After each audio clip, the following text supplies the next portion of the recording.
नमस्कार दोस्तों, stone crypto YouTube channel में आपका स्वागत है। और आज हम जो टॉपिक लेकर आए हैं, जो बहुत सारे लोगों का प्रश्न होता है कि हम घर में कंक्रीट करवाते हैं तो उसमें सीमेंट कितना होना चाहिए, रेती कितनी होनी चाहिए और कंक्रीट किस मात्रा में होनी चाहिए। इस मात्रा के बारे में हम कुछ मुख्य नज़र डालते हैं, जिसमें एक M5 करके एक रेसे का उसका नाम दिया गया है M5, जिसमें क्या होता है, एक तगारी, जो तगारी बोलते हैं उसको बांडली बोलते हैं, ऐसा कुछ भी जो बनने का पात्र होता है, उस हिसाब से एक अगर सीमेंट का लेंगे तो उसमें 5 रेती का डालेंगे और 10 उसमें कंक्रीट का डालेंगे। इस तरह से अगर ये रेशो से हम तैयार करते हैं, अगर गिट्टी का कुछ भी मटेरियल तैयार करते हैं और सीमेंट कंक्रीट का वो मटेरियल तैयार करते हैं, तो वो अधिकतर क्या होता है, जब घर का काम चालू होता है तो अच्छा फाउंडेशन के लिए जो डालना पड़ता है, उसमें जो कंक्रीट डालते हैं तो उसमें डालने के लिए ये काम आता है।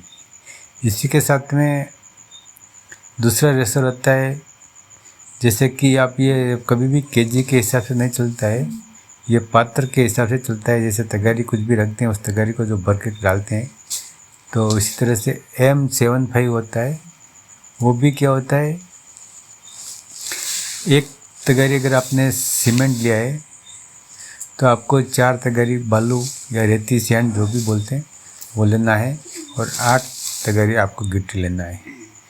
ये अधिकतर अपन PCC के लिए यूज़ करते हैं, जो नीचे फ्लोरिंग में जब कुछ PCC करके प्लेन सीमेंट और कंक्रीट को करते हैं, जिसे PCC बोलते हैं, उसको करने के लिए बोलते हैं, जिसमें रोड नहीं होता है। तो इसके लिए इसको लेते हैं और बेस लेयर, जैसे भी नीचे का अगर फाउंडेशन कुछ भी ठीक करना है तो लेवल करने के लिए, तो इस तरह का ले सकते हैं। और इसको कम से कम 28 दिन का क्यूरिंग का ज़रूरत होता है। कम से कम 28 दिन तक आपको क्यूरिंग करने का ज़रूरत होता है। जो M5 और M75 में M10 का है, जो क्या होता है, इसमें आपको एक रेशा दिया गया है, एक तगारी में एक तगारी का सीमेंट लेते हैं हम, तो इसके साथ में हमको 3 तगारी रेती लेने की ज़रूरत पड़ेगी और 6 तगारी कंक्रीट लेंगे। ये अधिकतर जो नीचे का फुटिंग बनाते हैं पिलर कॉलम के लिए, उसके लिए काम लिया जाता है। इसी के साथ मित्रों, आगे का हम और भी जानकारी देंगे। यहाँ पर हम अभी जो घर की ये छत के लिए जो तैयारी की जा रही है, इसके बारे में कुछ नज़र डाल देते हैं। यहाँ पर हमने ये रोड वोड सब डाल करके यहाँ पर पूरा ये करने के लिए, यहाँ पर अंदर में एक सेल्फ बनाने के लिए हमने ये बनाया है। और ये जो पुराना घर है, उस घर को रिनोवेशन करने के लिए ये जो पत्थर के साथ में पहले से चुनाई किया गया है, जो बहुत पुराना है, इसके ऊपर हम ये स्लैब डाल करके थोड़ा फिर इसके ऊपर कंक्रीट वॉक्रीट ये करके हम इसको तैयार कर रहे हैं। तो ये अधिकतर अपन यूज़ करते हैं। अगर इसके बारे में जानकारी लें तो ये जो अपना खिड़की का, विंडो का, दरवाजे का जो लेवल होता है, उस लेवल के ऊपर हम, अगर इसको लेंटल भी बोलते हैं, वो करने के लिए भी काम में लेते हैं। तो यहाँ पर अगर आप अच्छी तरह से सीमेंट का यूज़ करेंगे तो आपको मजबूती प्रदान होगी। और अभी ये ऊपर के लिए पूरा जगह के इस ट्राली में लेकर जा रहे हैं और कर रहे हैं। तो हम अब बात करते हैं M10 का, तो हमने बात कर लिया है। और M15 की बात करेंगे, M15 की बात करेंगे। और अगर M15 की बात करें तो 1 तगारी सीमेंट में 2 तगारी अपन रेती लेंगे और 4 तगारी कंक्रीट लेंगे।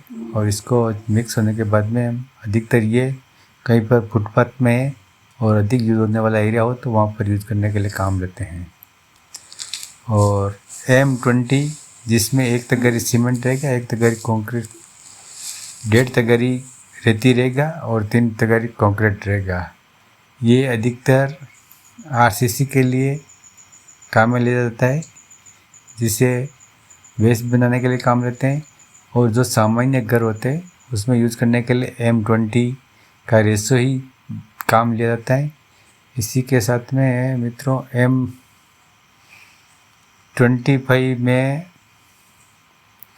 1 तगारी रेती रहेगा और 1 तगारी सीमेंट रहेगा, 2 तगारी गिट्टी कंक्रीट रहेगी। ये अधिक मजबूत स्ट्रेंथ मजबूत वाल के लिए या स्ट्रेंथ ज़्यादा वाटर प्रूफिंग वाटर का पानी का आने का अगर कुछ रहता है तो उसके लिए, या फिर आपको इसके लिए यूज़ करना पड़ेगा, जैसे कि छत कॉलम के लिए मजबूती के लिए ऊपर से ज़्यादा यूज़ करने के लिए इसको अधिकतर यूज़ करने के लिए बनाया जाता है। यहाँ पर मित्रों मैंने M25 लिखना था लेकिन M20 लिख लिया है, जिसके लिए सॉरी। आगे के वीडियो में हम थोड़ा कुछ ध्यान रखेंगे। तो M25 के बारे में आपको 1-1-2 का रेशा हो गया। इसी तरह से दोस्तों जो मिक्स करते हैं, अगर इस मशीन के द्वारा अगर मिक्स किया जाता है तो आपको बहुत ही मिक्सिंग करने का समय और उसके बाद में मजबूती से होगी। देखिए कितना अच्छा व्यवस्थित माल बनकर जाता है, जिससे काम करने में आसानी होती है और इसका जो क्यूरिंग और खाली रहने की चांस बहुत कम रहते हैं। अगर आपके पास जितना टाइट मटेरियल यूज़ करेंगे उतना खाली रहने का उसके लिए वाइब्रेटर ज़रूरत होगी। अगर पानी के जिस तरह से इस तरह यूज़ करेंगे तो आपको वाइब्रेट मशीन का ज़रूरत कम पड़ेगा। लेकिन अगर आपके कॉलम बीम जो भी कुछ भी है तो आपको वाइब्रेट मशीन चलाना ही है।